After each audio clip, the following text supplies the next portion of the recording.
Maharashtra police टाइम्सच्या बातम्या पाहण्यासाठी आमच्या चॅनलला सबस्क्राइब करा आणि बेल आयकॉन प्रेस करा। नमस्कार, मी सुधा, महाराष्ट्र पोलीस टाइम्स मध्ये आपलं स्वागत आहे। पाहूयात आता महत्त्वाची बातमी।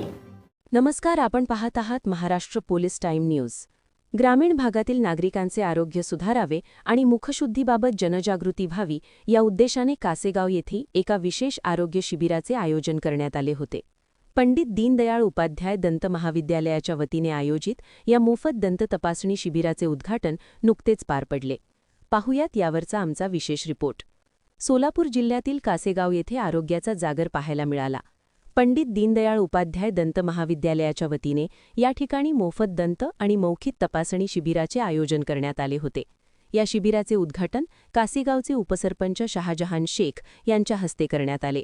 यावेळी गावातील प्रतिष्ठित नागरिक विश्वजीत चौगुले आणि रमजान मुलानी यांची प्रमुख उपस्थिती होती। कार्यक्रमाच्या सुरुवातीला डॉक्टर अमोल राठोड यांनी प्रास्ताविक सादर करत मुखारोग्याचे महत्त्व पटवून दिले। या शिबिरासाठी महाविद्यालयातील तज्ज्ञ डॉक्टरांचे पथक तैनात होते। यामध्ये डॉक्टर साक्षी विभूते, डॉक्टर हर्षदा, डॉक्टर रितू आणि डॉक्टर चव्हाण यांनी रुग्णांची सखोल तपासणी केली। केवळ तपासणीच नाही तर दातांची निगा कशी राखायची आणि तंबाखूजन्य पदार्थांपासून होणारे धोके यावरही रुग्णांना मोफत सल्ला देण्यात आला।